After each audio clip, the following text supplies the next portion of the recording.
Estimados alumnos, vamos a empezar, vamos a retomar en realidad esta última unidad que hemos trabajado, la unidad 11. ¿Por qué les digo que vamos a hablar de esta última unidad? Porque lo que estoy pensando hacer, ya lo vamos a charlar en clase, es a partir de esta semana, que vamos a tener ya muy cerca el parcial, intentar trabajar con ustedes cuestiones que hagan puntualmente a algunos temas que de parcial más que nada que ustedes no tengan en claro. Por lo tanto, seguramente vamos a poner un horario de Meet. Esa sería la plataforma elegida o Zoom. Entiendo que por ahí con el Meet las computadoras están más aceitadas, o habrán ya trabajado con el Zoom y no con el Meet. Así que bueno, les voy a preguntar por mail, obviamente, qué podemos llegar a hacer esta semana de alguna clase de consulta para después ya que ustedes tengan el parcial. Ya las instrucciones se las he mandado por mail, así que ya todos deben estar en conocimiento de las mismas y cualquier cosa tienen un tiempo límite para hacer las preguntas que es el justo viernes anterior al parcial. ¿Sí? Bien, nosotros vamos a terminar esta unidad 11 con el punto 3 y el punto 4. Para que ustedes se ubiquen, el punto 3 nos habla de la imputabilidad de las consecuencias y el punto 4 de los actos ilícitos. El tema por ahí es que en el Código Civil Comercial nosotros tenemos la imputabilidad de las consecuencias dentro de lo que son los actos ilícitos. Por lo tanto, vamos a empezar con los actos ilícitos, es decir, vamos a empezar con el punto 4 del subprograma, al cual me voy a referir una explicación bastante pormenorizada. ¿Sí? Para que tengan en cuenta, yo he tomado más que nada el Código Civil Comercial y he visto algunas cosas de Jan Vías. Obviamente, casi toda la teoría está en Jan Vías, así que lo van a poder utilizar sin ningún inconveniente. Ahora, ¿qué es un acto ilícito? Cuando nosotros trabajábamos en el Código Civil de Vélez, nos decía que el acto ilícito era una definición que había que construirla de varios artículos. Esto no deja de ser cierto. El acto ilícito es todo acto que genera un daño que es reprochado por la ley y que va a tener un factor de atribución, es decir, un elemento que va a atribuir la responsabilidad, es decir, va a atribuir a quién debe responder. ¿Sí? Y por supuesto, no tenemos que olvidarnos de la relación causal. ¿Sí? De esta definición de lo que es el acto ilícito, nosotros vamos a extraer lo que en doctrina se ha llamado estos elementos del acto ilícito. ¿Sí? El primer elemento que nosotros tenemos es el daño, es decir, ese detrimento que van a sufrir los derechos. Este daño puede ser inmediato, que se produce, o puede ser inmediato. Es la primera clasificación del tipo de daño. Inmediato, aquel daño que está atado a otro hecho. El daño inmediato, aquel que surge no bien producido el hecho. ¿Sí? Vamos a poder tener daño presente, daño futuro. El daño presente es el que se manifiesta como el daño inmediato en el mismo momento que se produce el hecho. El daño futuro es aquel que se va a manifestar no de manera inmediata, sino que va a haber un plazo o un determinado tiempo para que manifieste sus efectos. ¿Sí? Ese es el daño futuro. Vamos a poder tener daño material o daño inmaterial. El daño material se produce sobre las cosas. El daño inmaterial no se produce sobre las cosas, es una definición bastante clara. Vamos a poder tener el daño inmaterial, va a ser el lucro cesante, que es aquel que no se ha recibido. Y el daño emergente es el daño que se produce al derecho de manera inmediata. ¿Sí? Nosotros podemos tener daño moral, que también es un tipo de daño, pero no se va a presentar en algo tangible, sino que se va a presentar sobre los sentimientos y la espiritualidad del sujeto. Muchos autores han definido el daño moral como esta afección a la espiritualidad. ¿Qué quiere decir esto? Que yo no me siento como me sentía. Y ahí es donde encontramos el daño moral. Nosotros, si ustedes recuerdan, cuando hablamos del derecho a la imagen, hablamos un poco del daño moral, el daño a la espiritualidad del sujeto. ¿Sí? Toda esta clasificación de daños, chicos, la tienen en los autores. No hace falta que yo indague mucho más. La tienen en Jambias, usen la de Jambias. ¿Sí? Toda esta clasificación en cuanto al daño. Ese es nuestro primer elemento. El segundo elemento que nosotros vamos a tener es la antijuricidad. Algunos autores hablan de que la antijuricidad en realidad es el reproche de la ley, el reproche legal. ¿Qué quiere decir esto? Que la ley reprocha al sujeto su conducta. ¿Y por qué? Porque no tenemos la existencia de una causa de justificación que puede al sujeto eximir de esta antijuricidad, es decir, de esta prohibición de la ley en cuanto a transgredir los derechos, ¿sí? En cuanto a menoscabar esos derechos, en cuanto al daño producido, ¿sí? Esa es la antijuricidad, lo cual es, digamos, la prohibición de la ley a un precepto que vamos nosotros a traspolar en un precepto muy general, que se llama el deber de no dañar, ¿sí? El deber de no dañar quiere decir que es un principio que nosotros tenemos en cuanto al respeto de los derechos de los demás, ¿sí? Tanto sean derechos patrimoniales como extrapatrimoniales. Existe ese límite en cuanto a no producir daños, ¿sí? Y ya tenemos dos elementos, el daño y la antijuricidad. Vamos a un tercer elemento, que es el que por ahí les cuesta bastante a ustedes, es el nexo causal o relación causal. Esta relación causal es el puente que se teje entre el hecho y el daño, es decir, entre la causa y el efecto. Esa relación causal tiene distintas teorías que ustedes la van a poder trabajar muy bien en Jambias, que nos habla de que hay la posibilidad de una causa próxima. ¿Qué quiere decir esto? La causa próxima nos explica que producido, digamos, nosotros partiríamos del daño hacia atrás y encontraríamos la última causa como la responsable por la que se ha causado esta consecuencia dañosa.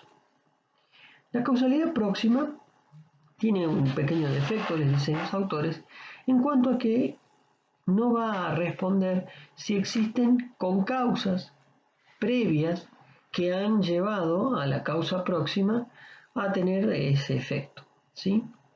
Ante esta sería una postura extrema, la causa próxima. Después tenemos la causalidad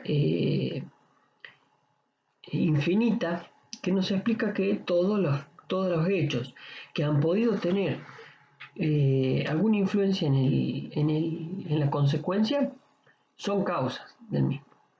En este sentido, vamos a llegar a que en realidad es porque Dios creó el mundo, es decir, se extiende tanto la relación causal que llega hasta el origen de los tiempos, ¿sí? Si el sujeto no hubiera nacido, no hubiera producido un daño. Hasta ahí podríamos llegar. Entonces, ante estas dos teorías extremas, surge la teoría de la relación causal como la causa adecuada. ¿Qué quiere decir la causa adecuada? Esta teoría nos manifiesta que nosotros debemos suprimir todas las causas hasta llegar a la causa que en definitiva ha sido la productora de ese daño, ¿sí? Ha sido la específica o el específico origen de esa consecuencia. No nos iríamos a la causalidad próxima, sino en un punto intermedio para encontrar y desentrañar cuáles son o cuál es la causa que ha en sí producido ese hecho dañoso, ¿sí? Ya tenemos tres elementos. Tenemos el daño, la antijuricidad y la relación causal, ¿sí? A estos tres elementos debemos sumarles un cuarto elemento. Este cuarto elemento es el elemento que nosotros hemos trabajado cuando hablábamos de la clasificación de responsabilidad. Cuando hablamos de responsabilidad, habíamos trabajado la responsabilidad objetiva. Y aquí es donde nosotros vamos a tener específicamente o expresamente esta diferencia entre responsabilidad subjetiva y responsabilidad objetiva. Cuando nosotros habíamos hablado de la responsabilidad objetiva, habíamos citado la ley 17711. ¿Por qué es tan importante esta ley 17711? Porque en realidad es la ley que nos trae a nosotros y nos pone de manifiesto la relación causal. Y gracias a esta relación causal, gracias a digamos, apartándonos de la relación causal, nosotros vamos a buscar el nuevo elemento.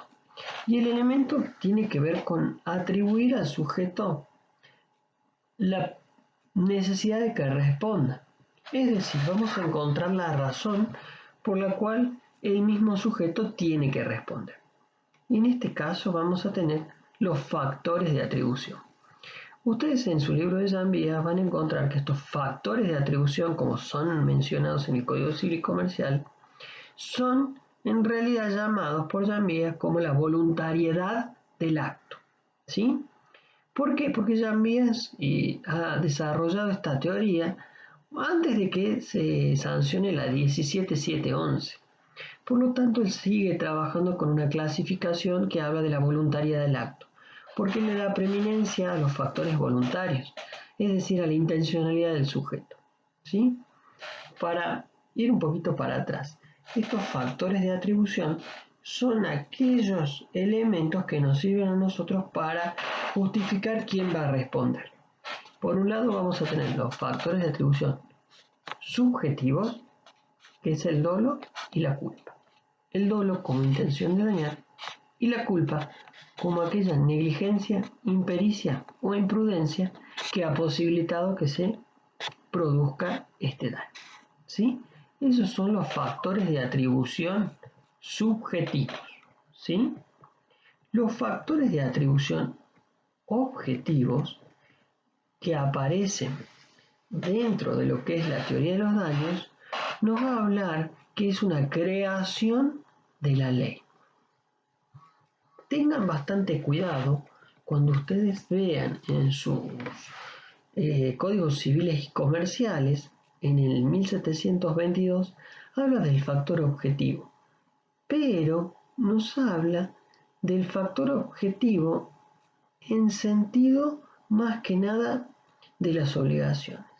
No obstante, el 1721 nos habla de qué estos factores de atribución, ¿sí? Pero en sí no nos los define, porque les dice, la atribución de un daño al responsable puede basarse en factores objetivos y subjetivos. Literalmente no nos estaría definiendo cuáles son estos o qué significa el factor de atribución, ¿sí? Pero el factor de atribución es esto, es la razón por la cual el sujeto debe asumir la consecuencia, debe asumir la responsabilidad que es la sanción, ¿sí? El 1722 nos habla del factor objetivo y nos dice, el factor de atribución es objetivo cuando la culpa de la gente es irrelevante a efectos de atribuir la responsabilidad. En tales casos, el responsable se libera demostrando la causa ajena, excepto disposición legal en contrario. Aquí es donde nos separa el factor objetivo de lo que son los factores subjetivos. ¿Por qué? Porque ya nosotros no analizamos el interior del sujeto. Directamente vamos a analizar el supuesto establecido por la norma. Si la norma nos establece específicamente qué tipo de factor hay, si hay una responsabilidad objetiva, vamos a prescindir de la idea de dolo y de culpa. ¿Sí? Los factores subjetivos, este dolo y la culpa, están definidos en 1724 y nos habla de que los factores subjetivos de atribución son la culpa y el dolo. La culpa consiste en la omisión de la diligencia debida según la naturaleza de la obligación y las circunstancias de persona, tiempo y lugar. Comprenden la imprudencia, la negligencia y la impericia en el arte. Y luego define el dolo y les dice que se configura por la producción de un daño de manera intencional o con manifiesto indiferencia por los intereses ajenos. Eso es el dolo. ¿Sí? Bien, nosotros ya tenemos definido lo que son los 4 elementos de la teoría de los actos ilícitos.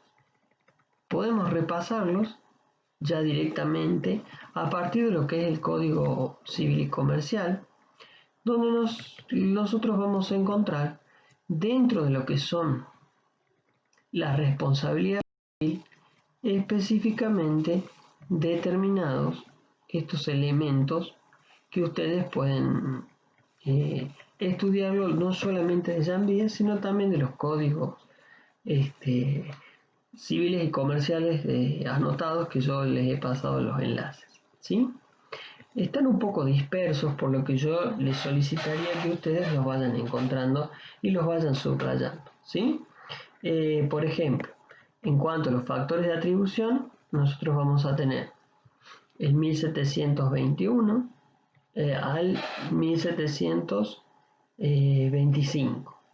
La relación causal la vamos a tener en 1726.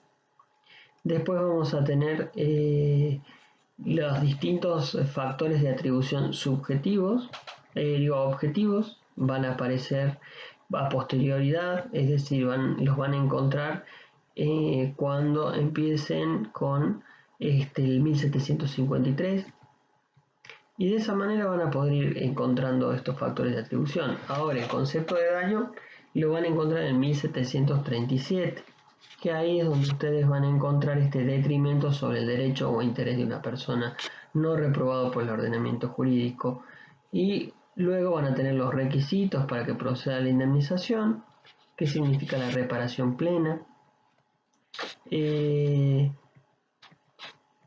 A posteriori van a encontrar la prueba sobre el daño.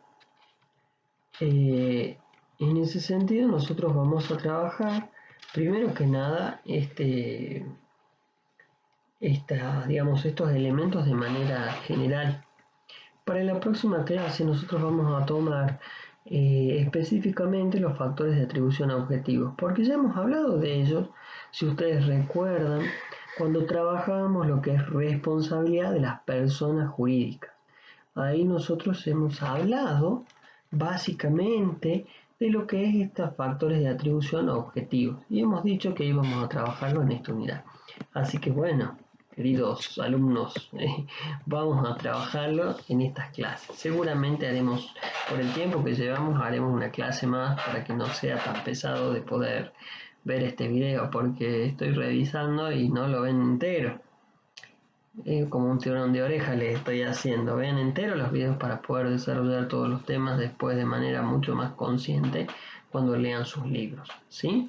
Bien, ya hemos terminado lo que son los elementos de los actos ilícitos. Hay varios textos que ustedes pueden consultar. Pueden mandar un mail por el Classroom, no hay ningún problema, lo vamos a ir trabajando. Esto va a entrar para el segundo parcial, eso ya lo tienen que ir sabiendo. El segundo parcial va a ser bastante cerca del primer parcial por el tiempo que tenemos nosotros de desarrollo de la unidad. Les he dado bastante tiempo porque veía que no estaban al día, así que bueno, la idea es que se pongan ustedes bien al día antes de que nosotros impongamos la fecha de su segundo parcial, ¿no? Bien, cuando nosotros hemos trabajado ya estos elementos de los actos ilícitos, la unidad les dice clasificación, delitos y cuasi delitos. El dolo y la culpa como elementos del acto ilícito. Nosotros trabajamos la diferencia entre dolo y culpa. El dolo tiene que ver con la intención que ha tenido el agente para dañar, y la culpa, este menoscabo, esta, digamos, la conducta que se realiza con imprudencia, negligencia, tienen una, digamos, una diferencia en cuanto a que digamos, el reproche que tiene la sociedad, un sujeto que procede de manera subjetiva con la intención de que otro sujeto sufra un menoscabo, es mucho más como decirlo, disvaliosa para nosotros que aquel sujeto que, bueno, ha tenido, digamos, ha menoscabado la posibilidad del daño, como fuera una imprudencia, o en su caso no ha tenido los conocimientos suficientes para guiar su conducta y aún así la desarrolla, como ser la negligencia, o en su caso no tenía conocimiento sobre las artes y desarrolla determinada conducta, como es la impericia, ¿sí? Son en rigor de verdad circunstancias diferentes que tienen que ver con estas cuestiones de la imputabilidad de las consecuencias de los actos voluntarios. ¿Por qué? Porque la imputabilidad de los actos voluntarios nos hace llevar a lo que son los módulos de respuesta, ¿sí? Esa es la diferencia entre los delitos y los cuasi delitos. En un caso se produce con la intención del sujeto de dañar, que es el dolo, y la culpa es el menoscabo a la posibilidad. Ahora bien, en cuanto a la culpa, nosotros también tenemos que tener en cuenta lo que dice el 1725 del Código Civil y Comercial, que les plantea que hay que valorar la conducta. Y les dice, cuando mayor sea el deber de obrar con prudencia y pleno conocimiento de las cosas, mayor es la diligencia exigible a la gente y la valoración de la previsibilidad de las consecuencias. Cuando existe una confianza especial, se debe tener en cuenta la naturaleza del acto y las condiciones particulares de las partes. Para valorar la conducta no se toma en cuenta la condición especial o la facultad intelectual de una persona determinada, a no ser en los contratos que suponen una confianza especial entre las partes. En estos casos se estima el grado de responsabilidad por la condición especial de la gente. ¿Qué quiere decir? Que en realidad la culpa va a ser graduada por el propio conocimiento que tenía que tener la generalidad de la gente, ¿sí? El deber de obrar con prudencia y pleno conocimiento depende de la capacidad intelectual de la gente. ¿Qué quiere decir? Nosotros vamos a moldar la culpa a este deber de diligencia exigible a cada una de las personas. ¿Sí? No es lo mismo el deber de diligencia que van a tener ustedes como recién salidos del secundario o como recién recibidos que una persona que tiene ya varios años en la profesión. ¿Sí? Bien. En este sentido nosotros ya podemos hablar del delito civil y el delito criminal. El delito civil, chicos, es aquella situación que se ha producido dentro del marco de las relaciones guiadas por el derecho privado. Ahora, el delito criminal tiene que ver con aquellas sanciones penales. No se vayan a confundir con acción civil y acción penal, ¿no? No es una cosa bastante distinta. El delito civil tiene como función la reparación integral del sujeto que ha sido dañado o la víctima. Ahora, el delito penal tiene como función la reinserción social de la gente. ¿Qué quiere decir esto? Es reinsertarlo en la sociedad. Por eso el mismo sujeto es encerrado en estos centros donde se deberían estar acondicionados para que la gente vuelva a reinsertarse en la sociedad y no como la función que tienen ahora que dista mucho de esa digamos, utopía que ha sido el objeto de la pena. ¿Sí? Lo van a ver en derecho penal, no hace falta que yo les explique mucho más de esto. ¿Sí? Bueno, ahora sí nosotros podemos pasar a lo que es las consecuencias de los actos voluntarios. ¿Sí? En 1727 nos habla de los tipos de consecuencias y nos dice, la consecuencia de un hecho que acostumbra a suceder según el curso natural y ordinario de las cosas se llama en este código consecuencias inmediatas. Las consecuencias que resultan solamente de la conexión de un hecho con un acontecimiento distinto se llaman consecuencias mediatas. Las consecuencias mediatas que no pueden preverse se llaman consecuencias causales. Ahora nosotros, para entender esto, en realidad es una construcción de Vélez Sarsfield que nos habla de la reparación plena.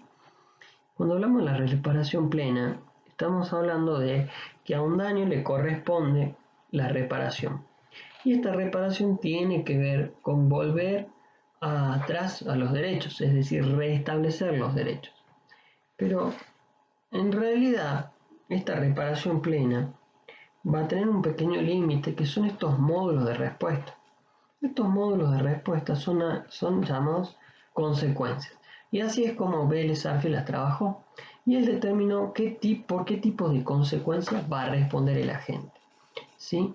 Y estos módulos de respuesta de las consecuencias van a tener que ver con el grado de reproche sobre la conducta. Se enlazan con los factores de atribución que nosotros hemos trabajado al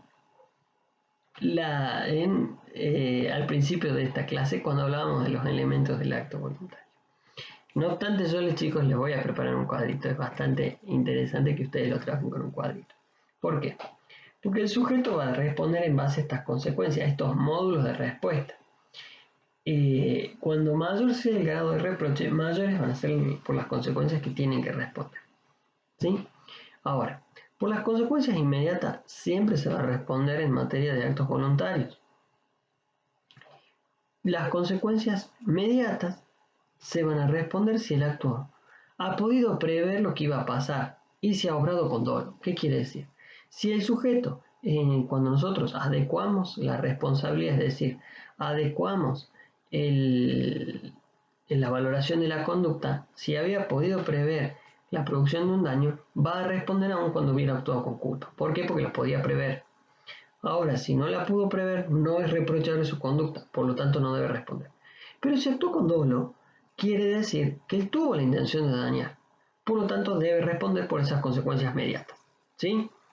Ahora, por las consecuencias casuales, no se responde porque son aquellas que no suelen suceder, que no pueden preverse, por lo tanto el sujeto no las ha tenido en mira cuando ha desarrollado su conducta. ¿Sí? Ahora, si actuó con dolo, quiere decir que podía haberla previsto, por lo tanto debe responder. ¿Sí? Hay unas consecuencias que son trabajadas por la doctrina que habla de las consecuencias remotas. Son aquellas que nunca suelen suceder. Y siempre les van a decir que los módulos de respuesta por las consecuencias remotas nunca se responden. Ahora nuestro programa les habla y les dice consecuencias de los actos involuntarios. ¿Sí? Bien, nosotros ya habíamos trabajado sobre los actos involuntarios. Son aquellos en los cuales no ha habido voluntariedad del sujeto para poder proceder. Pero en este sentido, ¿el sujeto va a responder o no va a responder? En este caso, si bien nosotros podemos decir que cuando el acto involuntario, el sujeto va a obrar, pero no va a tener ningún tipo de posibilidad de entender su conducta, no debería responder. Pero acá la doctrina y la jurisprudencia nos dice que, bueno, si bien no ha entendido la voluntad del acto, si hay una víctima, si hay alguien que ha sufrido un daño, y hay que repararlo. Y en ese sentido es donde aparecen este tipo de indemnización, donde nosotros prescindimos de la cuestión voluntaria o involuntaria. Y el 1750 les dice: el autor de un daño causado por un acto involuntario responde por razones de equidad. Se aplica lo dispuesto en el 1742. ¿Sí? El acto realizado por quien sufre una fuerza irresistible no genera responsabilidad para su actor, sin perjuicio de lo que corresponde al título personal a quien ejerce su fuerza. El segundo párrafo quiere decir aquel sujeto que no es voluntariamente activo, no ha producido el daño, sino que alguien ha hecho que produzca el daño. Por ejemplo, uno de ustedes que va caminando y un compañero lo empuja y cae sobre algo y lo rompe. En sí, no ha tenido, digamos, esta voluntariedad, ha sufrido una fuerza irresistible que no le genera responsabilidad. ¿Sí? Diferente a aquel acto involuntario. El acto involuntario es aquel que no tiene la capacidad suficiente, por lo tanto no podemos nosotros reprochar su conducta. Pero aún así va a responder con el 1750 que nos remite al 1742. El 1742 dice atenuación de la responsabilidad. Les establece: el juez, al fijar la indemnización, puede atenuarla si es equitativo en función del patrimonio del deudor, la situación personal de la víctima y las circunstancias de hecho. Esta facultad no es aplicable en caso de dolo del responsable. Y aquí no estaríamos en caso de dolo. Y el juez va a tener que fijar la indemnización teniendo presente que el acto ha sido involuntario. Es decir, no ha habido ni culpa ni dolo, es decir, no hay posibilidad de reproche. ¿Se entiende? Y aquí es donde la doctrina dice, bueno, entonces, si nosotros tenemos un acto involuntario, va a responder, pero va a responder en la medida de la culpa.